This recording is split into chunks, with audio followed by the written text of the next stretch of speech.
कहते हैं हर लड़की का सपना होता है कि एक दिन वो किसी राजकुमार के संग अपने सपनों के महल में जाए। लेकिन हर महल की दीवारों के पीछे बस खुशियां ही हों, ये जरूरी नहीं होता। शहर के बाहर फैला एक पुराना लेकिन बेहद शाही कपूर हवेली। बड़ी हवेली में आज बहुत रौनक थी। हर कोना फूलों से सजा था, दियों से जगमगा रहा था। आज इस घर की बहू आने वाली थी, रानी। रानी एक छोटे शहर की सीधी साधी मासूम लड़की थी। उसकी शादी हुई थी अर्जुन कपूर से, जो शहर के जाने माने बिजनेसमैन वीरेंद्र कपूर के बेटे थे। दरवाजे पर जब रानी ने पहली बार इस विशाल हवेली को देखा तो उसकी आंखें चमक उठी। माँ, देखो ना, कितना बड़ा घर है, उसने धीरे से कहा। माँ मुस्कुराई। अब यही तेरा घर है बेटी। घंटियां बजी, आरती हुई और रानी ने गृह प्रवेश किया। लाल साड़ी में लिपटी, माथे पर सिंदूर और आंखों में नए सपने लिए। शादी की धूमधाम खत्म हुई, सब मेहमान चले गए। हवेली में अब सिर्फ सन्नाटा था। रानी अपने कमरे में अकेली बैठी थी। अर्जुन अभी तक नहीं आए थे। वो आईने में खुद को देख रही थी, मुस्कुराने की कोशिश करते हुए। दरवाज़ा धीरे से खुला। अर्जुन अंदर आए, मगर चेहरे पर ना कोई मुस्कान, ना अपनापन। रानी घबराई।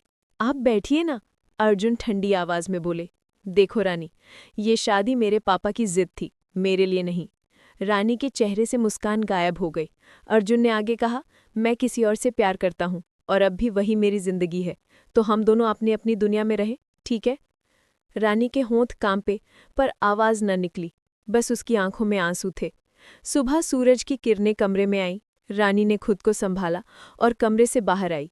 सीढ़ियों से नीचे उतरी तो सामने बैठी थी सास सावित्री देवी, जो इस हवेली की असली मालकिन थी। सावित्री देवी ने सिर से पांव तक रानी को देखा। हमारे घर की बहू अब इस घर की मर्यादा का ध्यान रखे। यहाँ हर चीज का एक नियम है और हर बहू को वही करना पड़ता है जो इस घर की रीत है। रानी ने सिर झुकाकर कहा, जी माँ जी। मगर उसे क्या पता था इन नियमों के पीछे कितने रहस्य छिपे हैं। रानी रसोई में गई तो बाकी नौकरानियां एक दूसरे को देखकर मुस्कुरा रही थीं। एक ने कहा, नई बहू है ना, देखो कितनी भोली लगती है, ज्यादा दिन नहीं टिकेगी इस हवेली में। रानी ने कुछ नहीं कहा, चुपचाप सबके लिए चाय बनाई। पर जब वो ट्रे लेकर हॉल में पहुंची तो सावित्री देवी ने गुस्से से कहा, हमारे घर में चाय चीनी वाली नहीं, गुड़ से बनती है, किसी ने सिखाया नहीं तुम्हें? सभी लोग हंस पड़े। रानी की आंखें भर आई। वो बस बोली, माफ कर दीजिए माँ जी, अगली बार ध्यान रखूंगी।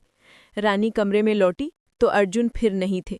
उसने आईने में खुद को देखा और बुदबुदाई, क्या मैं सच में इस घर की बहू हूँ या बस किसी की जिद का हिस्सा? उसकी आंखों से आंसू गिरे और तभी खिड़की से आती हवा में कहीं से पायल की धीमी आवाज आई, जैसे हवेली की दीवारें उसे कुछ कहना चाहती हों। हर रिश्ता पहली रात में नहीं बनता, कभी कभी एक उम्र लग जाती है किसी के दिल में जगह बनाने में। पर रानी तो बस अब अपने नए सफर की शुरुआत कर रही थी। कहते हैं बड़े घरों में बड़ी कहानियां छिपी होती हैं, जहां चमक दमक के पीछे एक ऐसा सच होता है जो अक्सर कोई नहीं जान पाता। रानी भी अब उसी हवेली का हिस्सा बन चुकी थी, मगर उसे क्या पता था कि आज का दिन उसकी जिंदगी की दिशा ही बदल देगा। सावित्री देवी आंगन में बैठी तुलसी को जल चढ़ा रही थी। रानी चुपचाप उनके पास आई और नमस्ते की।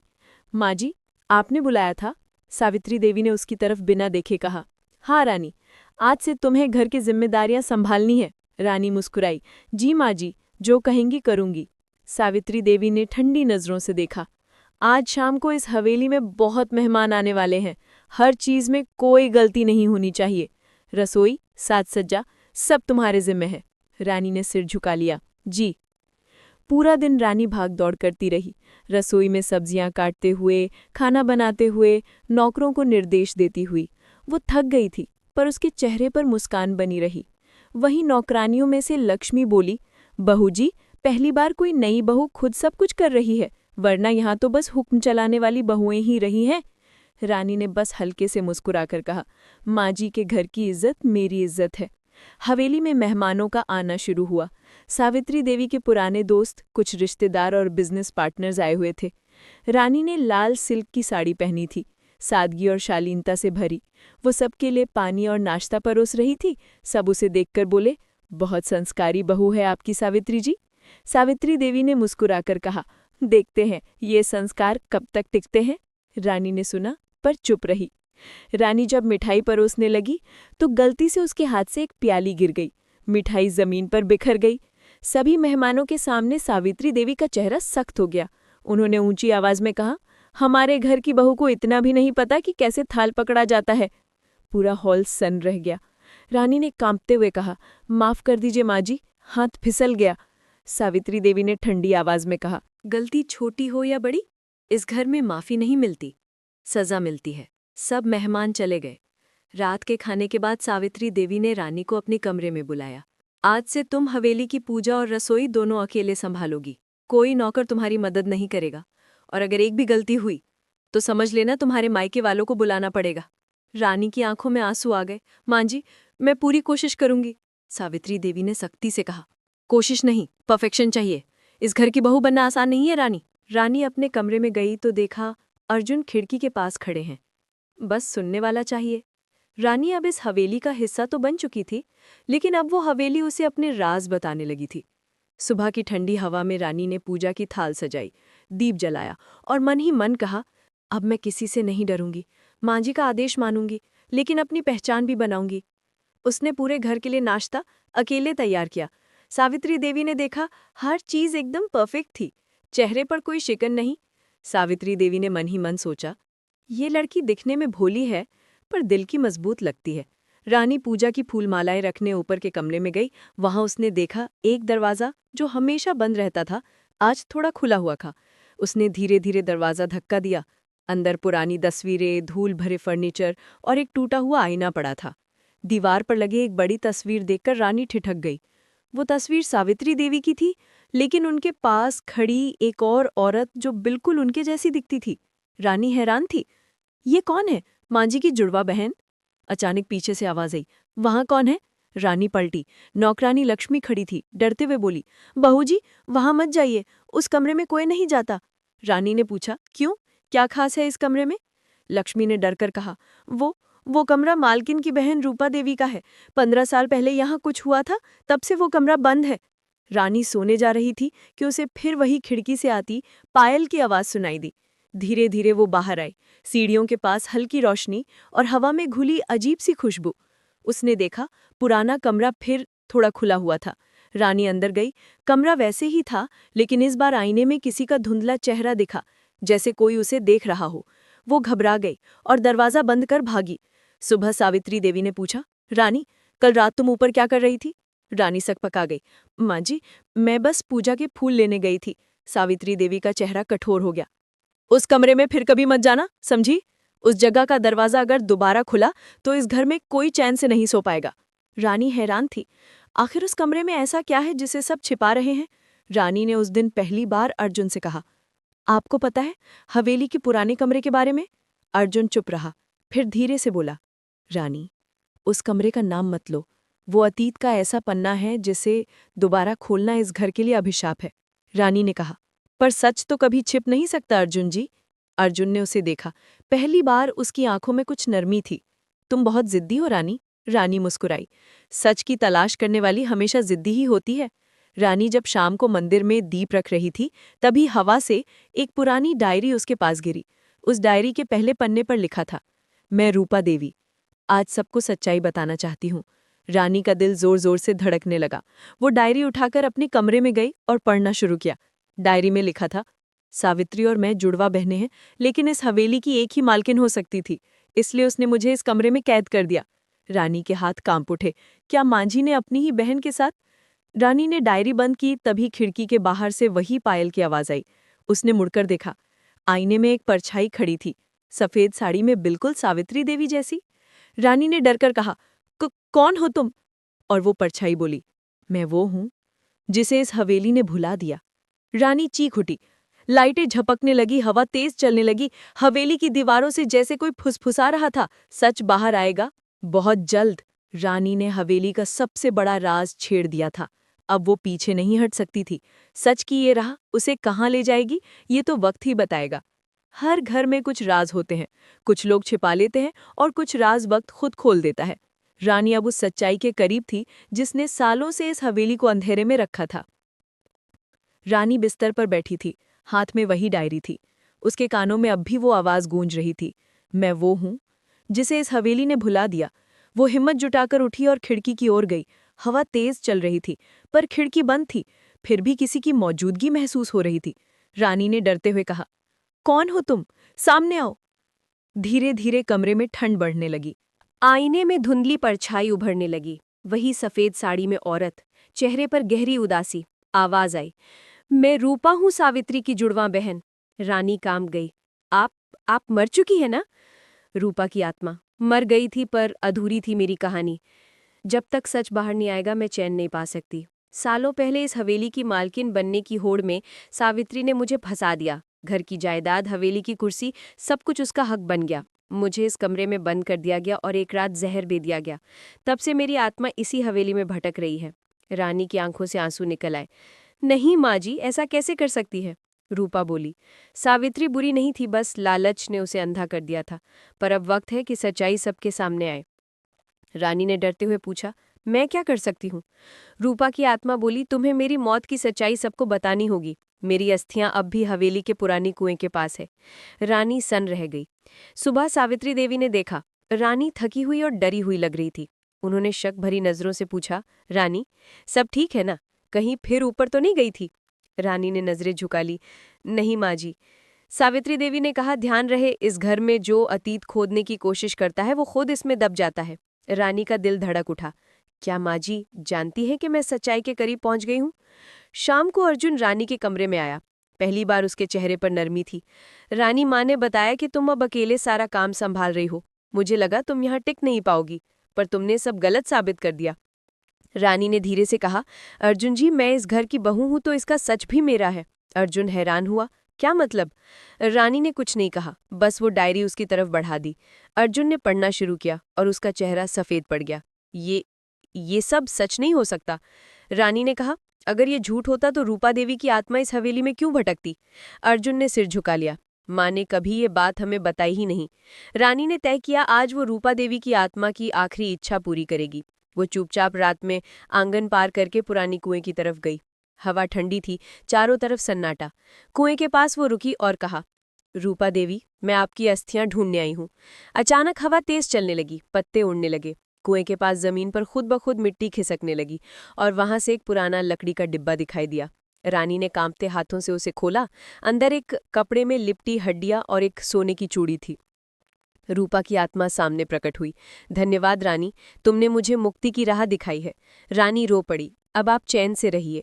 रूपा मुस्कुराई और धीरे धीरे धुन में विलीन हो गई। अगली सुबह सावित्री देवी ने देखा। रानी थकी हुई और डरी हुई लग रही थी। उन्होंने शक भरी नजरों से पूछा, रानी, सब ठीक है ना? कहीं फिर ऊपर तो नहीं गई थी? रानी ने नजरें झुका ली। नहीं माँ जी।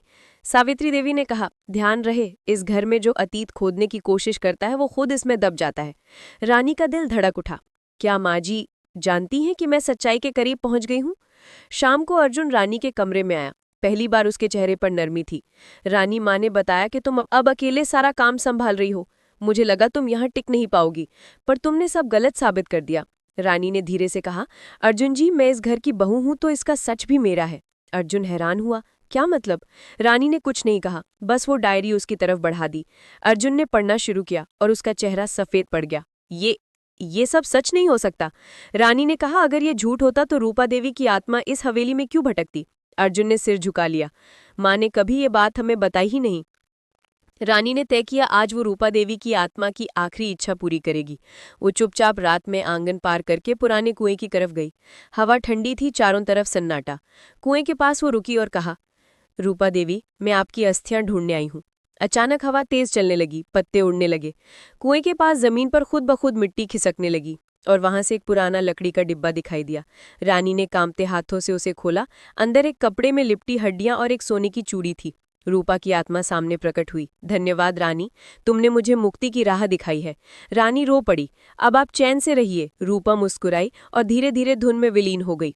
अगली सुबह रानी ने सावित्री देवी के कमरे में जाकर वो चूड़ी उनके सामने रख दी। माँ जी, ये रूपा देवी की चूड़ी है। सावित्री देवी के हाथ कांप उठे। तुमने ये कहाँ पाई? रानी बोली, वो अब चैन में है माँ जी, उन्होंने मुझे सब कुछ बताया। सावित्री देवी की आंखों से आंसू निकल आए। मैंने जो किया उसकी सज़ा मुझे हर रोज़ मिलती रही रानी। अब शायद मेरी आत्मा को भी शांति मिल जाएगी। हवेली के आंगन में रानी ने रूपा देवी की अस्थियां गंगाजल से विसर्जित की। पूरा माहौल शांत था। अर्जुन रानी के पास आया और पहली बार उसके कंधे पर हाथ रखकर बोला, तुमने इस घर को बचा लिया रानी, तुम सच में बड़े बंगले की बहू रानी हो। रानी मुस्कुराई, आसमान की ओर देखा जहां हल्के बादलों के बीच जैसे कोई आत्मा मुस्कुरा रही थी। रानी ने न सिर्फ हवेली को श्राप से मुक्त किया बल्कि अपने रिश्तों को भी सच्चाई की रोशनी दी। पर जिंदगी की कहानी यहीं खत्म नहीं हुई थी। अब शुरू होगी एक नई परीक्षा, परिवार की अग्नि परीक्षा। रानी ने हवेली से एक आत्मा को मुक्ति दी थी, पर शायद हवेली की कहानी अभी पूरी नहीं हुई थी। कभी कभी जब पुराने जख्म भरते हैं तो नए खेल शुरू हो जाते हैं। रानी ने रूपा देवी की अस्थियां विसर्जित कर दी थी। पूरा घर शांति में डूबा हुआ था। सावित्री देवी अब पहले जैसी सख्त नहीं रही। उनके चेहरे पर पछतावे की झलक थी। वो रानी से बोली, बेटी, तूने जो किया वो मेरे अपने बेटे ने भी नहीं किया होता। अब ये हवेली तेरे भरोसे है। रानी ने विनम्रता से कहा, माँ जी, घर तभी चलता है जब सब एक साथ हों। अर्जुन पास खड़ा सब सुन रहा था। पहली बार उसने अपनी नज़रों में रानी के लिए सम्मान महसूस किया।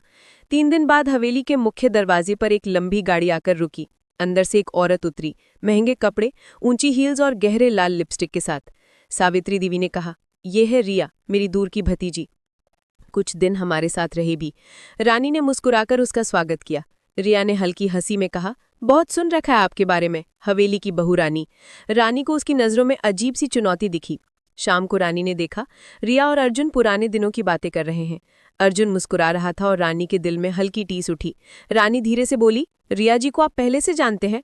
अर्जुन बोला, हाँ, कॉलेज की फ्रेंड है, बहुत सालों बाद मिली है।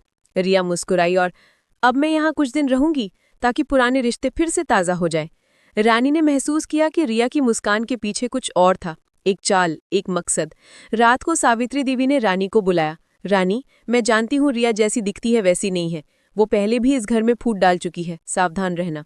रानी ने कहा, माँ जी, अब इस घर की रक्षा मेरी जिम्मेदारी है। अगले दिन सुबह हवेली में सबके खाने के बाद अचानक नौकरानी चिल्लाई, अरे, सेफ से पैसे गायब है। सावित्री देवी गुस्से में आ गई। किसने चुराए?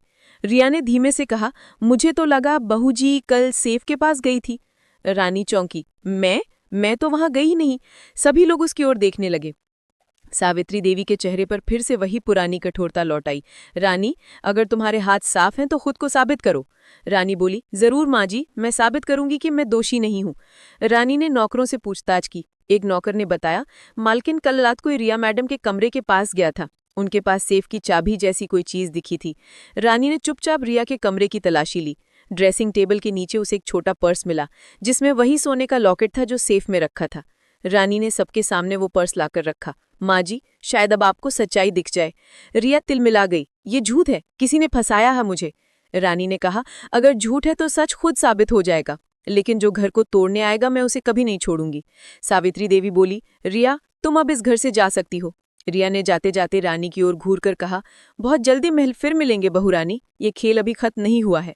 रानी जब रात में कमरे में आई तो देखा टेबल पर एक लाल गुलाब रखा था और उसके नीचे एक नोट। तुमने खेल बिगाड़ दिया रानी, अब देखना हवेली फिर नहीं संभल पाएगी।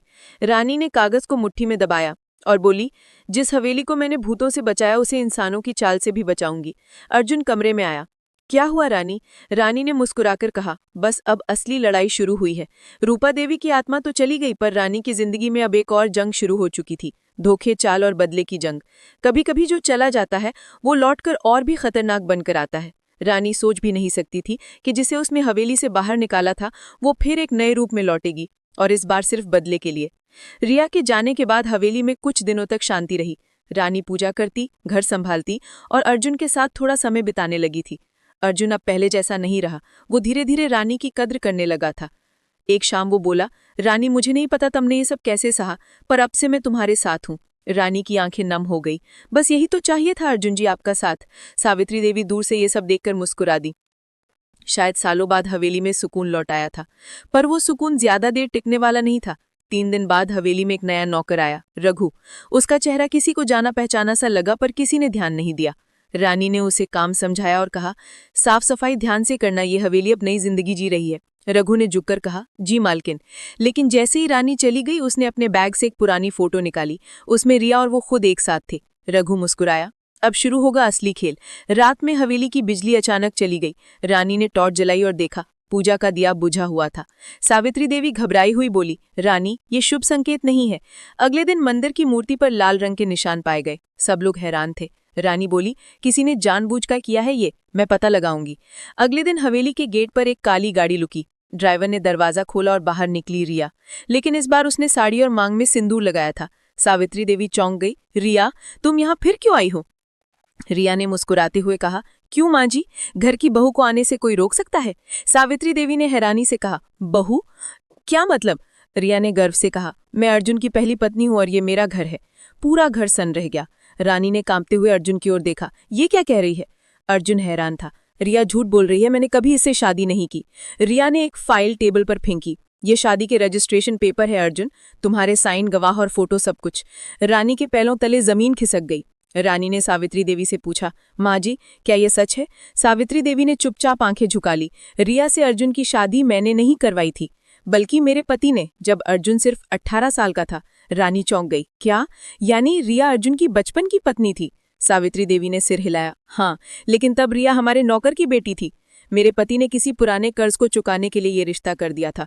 मुझे जब पता चला तब तक ये बात रिया को जरूर याद रह गई थी कि वो कभी इस हवेली की बहू थी। उसने कहा, मतलब रिया ने झूठ नहीं बोला था? सावित्री देवी ने कहा, रिया ने सच का इस्तेमाल बदले के लिए किया। वो अपने अपमान का बदला लेना चाहती थी।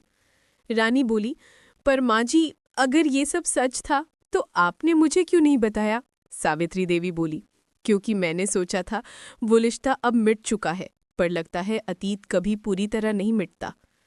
रानी अर्जुन के पास पहुंची। वो किताबों में कुछ ढूंढ रहा था।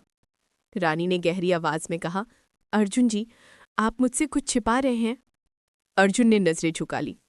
मैं डर गया था रानी। रिया से मेरा बचपन में निकाह हुआ था, पर मैंने कभी उसे पत्नी नहीं माना। वो रिश्ता सिर्फ एक औपचारिकता थी।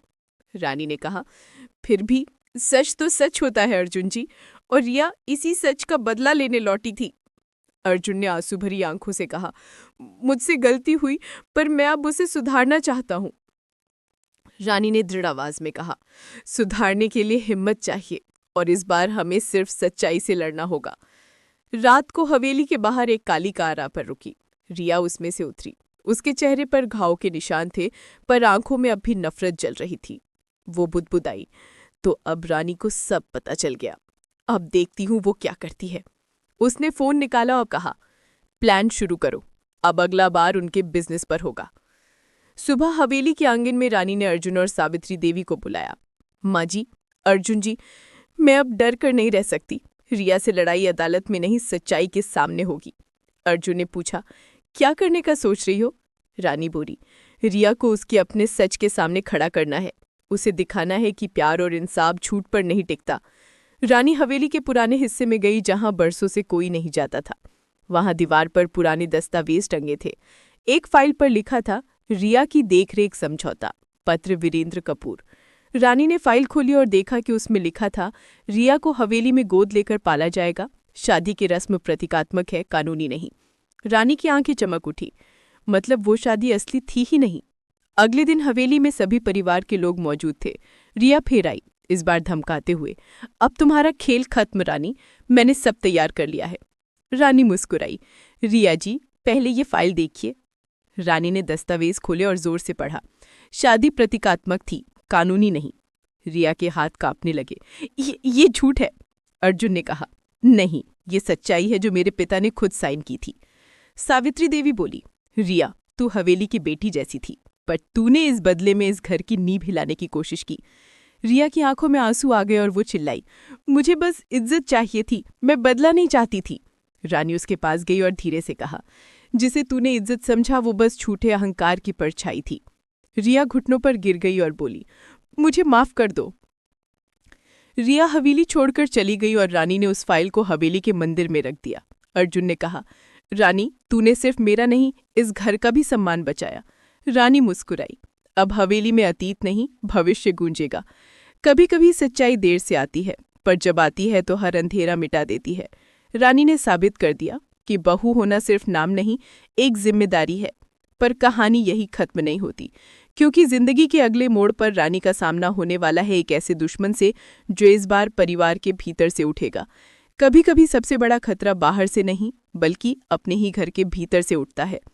रिया चली गई थी पर हवेली में अब भी साजिशें जिंदा थीं। इस बार रानी के सामने उसका सबसे बड़ा इम्तिहान आने वाला था। रिया के जाने के बाद हवेली में फिर से रौनक लौट आई थी।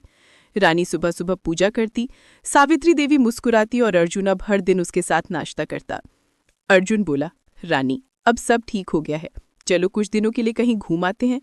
रानी मुस्कुराई, अब जब हवेली में सुकून लौटा है तो इसे छोड़कर जाने का मन नहीं करता। सावित्री देवी ने भी कहा, तुम दोनों खुश रहो बेटा, यही मेरे लिए काफी है। लेकिन उन्हें नहीं पता था कि ठीक इसी वक्त हवेली की छत पर कोई खड़ा उन सब की बातें सुन रहा था। अर्जुन का चचेरा भाई विक्रम सालों से विदेश में रहकर अब लौटा था। वो वीरेंद्र कपूर यानी अर्जुन के पिता के भाई का बेटा था, पर हवेली के हिस्से से हमेशा दूर रहा था। वो अपने कमरे में खुद से बड़बड़ा रहा था, इतनी बड़ी हवेली, इतना कारोबार और सब अर्जुन और उसकी चालाक बीवी के नाम पर। उसने मेज पर फाइलें फैलाई और एक पुरानी प्रॉपर्टी वसीयत निकाली। बस एक दस्तखत चाहिए रानी के और फिर इस हवेली का आधा हिस्सा मेरा हो जाएगा। अगले दिन विक्रम ने बहाने से रानी के पास जाकर कहा, भाभी जी, ये कुछ पुराने कागज हैं, अर्जुन भैया ने साइन करने को कहा था। रानी ने बिना शक के दस्तखत करने ही वाली की कि सावित्री देवी ने अंदर आते हुए कहा, रुको रानी, पहले पढ़ लो क्या लिखा है। रानी ने फाइल खोली और पढ़ते ही उसका चेहरा उतर गया। उसमें लिखा था, रानी कपूर अपनी सभी संपत्ति अधिकार विक्रम कपूर को सौंपती हैं। रानी ने गुस्से से कहा, विक्रम, तुम मेरे साइन से हवेली हथियाना चाहती थे? विक्रम हंसा, सिर्फ हवेली नहीं रानी भाभी, इस घर का नाम भी मेरा होगा एक दिन। सावित्री देवी बोली, तू उसी रिया की तरह है जिसने इस घर को तोड़ने की कोशिश की। विक्रम बोला, फर्क इतना है, रिया बाहर की थी, मैं इस घर का खून हूं। अर्जुन ऑफिस में था जब रानी ने सब कुछ बताया। वो गुस्से में बोला, विक्रम बचपन से ही जलन में जी रहा है, अब उसे सबक सिखाने का वक्त आ गया है। लेकिन उसी शाम ऑफिस से लौटते वक्त अर्जुन की गाड़ी का एक्सीडेंट हो गया। ड्राइवर की मौके पर मौत हो गई और अर्जुन को गंभीर हालत में हॉस्पिटल ले जाया गया। रानी हॉस्पिटल पहुंचते ही चिल्लाई, डॉक्टर, मेरे पति को बचा लीजिए। डॉक्टर बोला, हम कोशिश कर रहे हैं पर उन्हें जबरदस्त झटका लगा है। रानी की आंखों से आंसू बहने लगे। अर्जुन के अस्पताल में होने का फायदा विक्रम ने उठाया। उसने हवेली के सभी नौकरों को पैसे देकर अपने साथ मिला लिया। वो सबको कहने लगा, अब से मैं इस हवेली का नया मालिक हूँ। सावित्री देवी ने विरोध किया, जब तक मैं जिंदा हूँ इस हवेली पर तेरी परछाई भी नहीं पड़ेगी। विक्रम ने क्रूरता से कहा, फिर तैयार रहिए माँ जी, इस हवेली से निकाल दिए जाने के लिए। रानी अस्पताल से लौटी और ये सब देखा। वो चुपचाप मंदिर में गई, आंखें बंद की और कहा, हे भगवान, तूने मेरी परीक्षा ली है, अब मुझे शक्ति दे कि मैं इस घर को फिर से संभाल सकूं। रानी ने अर्जुन की पुरानी फाइलें चेक करनी शुरू की। वहीं उसे एक पेन ड्राइव मिली जिसमें हवेली की असली वसीयत की कॉपी थी। वो वीडियो में वीरेंद्र कपूर की आवाज सुनाई थी, इस हवेली का वारिस सिर्फ मेरा बेटा अर्जुन और उसकी पत्नी रानी होगी। रानी मुस्कुराई, अब देखती हूँ विक्रम, तेरी चाल कैसे टिकती है। अगले दिन विक्रम हवेली में पार्टी दे रहा था, जहां वो सबको कह रहा था, अब से कपूर हवेली का असली मालिक मैं हूं। तभी दरवाजे पर रानी ने एंट्री की। वो हाथ में फाइल लेकर बोली, झूठ की नींव पर खड़ा साम्राज्य कभी नहीं टिकता विक्रम। विक्रम चौंक गया, अब क्या नया नाटक लाई हो। रानी ने सबके सामने वसीयत का वीडियो चलाया। वीरेंद्र कपूर की आवाज हवेली में गूंज उठी। सावित्री देवी की आंखों में आंसू आ गए। रानी बोली, अब बताओ विक्रम, तू इस हवेली का मालिक है या अपराधी। पुलिस अंदर आई। विक्रम कपूर, आपको धोखाधड़ी और हत्या की कोशिश के आरोप में गिरफ्तार किया जाता है। विक्रम चिल्लाया, रानी, ये तूने मुझे धोखा दिया। रानी शांत स्वर में बोली, नहीं विक्रम, मैंने बस सच को जगाया है। कुछ दिन बाद अर्जुन को होश आ गया। उसने रानी को देखा और मुस्कुराते हुए कहा, तुमने फिर से मेरा घर बचा लिया। रानी ने आंसू पोंछते हुए कहा, क्योंकि इस घर की दीवारों में अब सिर्फ प्यार रहेगा, न लालच न नफरत। सावित्री देवी ने दोनों को आशीर्वाद दिया। अब हवेली में सुकून लौट आया है। रानी, तू सच में इस घर की बहू रानी है। हर घर में कभी न कभी तूफान आता है, पर जो अपने सच और प्यार पर टिके रहते हैं वही असली विजेता बनते हैं। रानी ने एक बार फिर साबित कर दिया कि घर को संभालने की ताकत सिर्फ शब्दों में नहीं, दिल और हिम्मत में होती है। हर अंधेरी रात के बाद एक नई सुबह आती है। रानी ने अपने साहस और सच्चाई से हवेली को संभाला, लेकिन अब वक्त था सब कुछ फिर से नए सिरे से शुरू करने का। अर्जुन अब पूरी तरह ठीक हो चुका था। रानी उसके साथ बागीचे में टहल रही थी। सावित्री देवी झूले पर बैठकर मुस्कुरा रही थी। अर्जुन बोला, रानी, इतने तूफानों के बाद अब लग रहा है कि जिंदगी फिर से मुस्कुरा रही है। रानी ने मुस्कुराते हुए कहा, कभी कभी टूटना भी जरूरी होता है अर्जुन, तभी तो इंसान खुद को फिर से बना पाता है। सावित्री देवी बोली, अब इस हवेली में सिर्फ खुशियां होंगी। मैं चाहती हूँ तुम दोनों मिलकर इस घर और कारोबार को संभालो। रानी ने झुककर उनके पैर छुए। माँ, आपका आशीर्वाद ही हमारी ताकत है। हवेली के भीतर अब रोज लोगों का आना जाना बढ़ गया था। रानी ने हवेली में एक महिला प्रशिक्षण केंद्र शुरू किया, जहां गांव की लड़कियां सिलाई, कढ़ाई और ब्यूटी वर्क सीखने लगी। एक लड़की ने मुस्कुराकर कहा, भाभी जी, आपने तो हमारी जिंदगी बदल दी। रानी ने बोली, अगर हर औरत अपने भीतर की रानी को पहचान ले तो किसी की दया की जरूरत नहीं रहती। अर्जुन गर्व से देखता रहा। रानी, तुमने जिस हवेली को बचाया था, अब तुमने उसे जिंदा भी कर दिया। कुछ महीने बाद विक्रम जेल में रानी से मिलने की अनुमति मांगता है। रानी हॉस्पिटल के काम से लौटते हुए उससे मिलने गई। विक्रम ने झुकी नजर से कहा, रानी भाभी, मैं हार गया। मेरा लालच ही मेरी सजा बन गया। अगर माफ कर सको तो। रानी ने शांति से कहा, विक्रम, सजा अदालत ने दी है, पर माफी दिल से मिलती है। मैं तुम्हें माफ करती हूँ, पर खुद को सुधारना तुम्हारा काम है। विक्रम की आंखों में आंसू आ गए। काश मैं पहले समझ जाता कि ये हवेली नहीं, रिश्ते ही सबसे बड़ी दौलत होते हैं। रानी के महिला केंद्र को सरकार की तरफ से सम्मान मिला। हवेली में एक बड़ी पार्टी रखी गई थी। सावित्री देवी गर्व से बोली, आज मुझे लगता है इस घर की बहू नहीं, इस घर की रानी सच में लौट आई है। अर्जुन ने रानी का हाथ थामा और कहा, मेरी जिंदगी में अब सिर्फ एक ही राज है, रानी। सभी मेहमानों ने तालियां बजाई। हवेली में दिए जल उठे, रंगोली सजी और सबके चेहरों पर मुस्कान लौट आई। रानी रात को हवेली की बैल्कनी में खड़ी थी। चांदनी उसके चेहरे पर पड़ रही थी। वो धीमे स्वर में बोली, जब मैं इस घर में आई थी तो मुझे डर था कि मैं इस हवेली की बड़ी बहू बन पाऊंगी या नहीं, पर आज समझ गई हूँ, बहू वो नहीं जो सिर्फ सच संवर कर बैठे, बल्कि जो टूटे घर को जोड़े, बिखरे रिश्तों को संभाले। अर्जुन पीछे से आया और बोला, और वो तुम हो रानी। रानी मुस्कुराई, अर्जुन का हाथ थामा और दोनों ने आसमान की ओर देखा, जहां चांदनी में हवेली चमक रही थी, मानो सच में बड़े बंगले की बहू रानी ने अपना मुकुट पा लिया हो। कहते हैं, हर घर में एक रानी होती है, बस जरूरत होती है उसे पहचानने की। रानी ने साबित कर दिया कि बहू अगर मजबूत हो तो घर कभी बिखर नहीं सकता।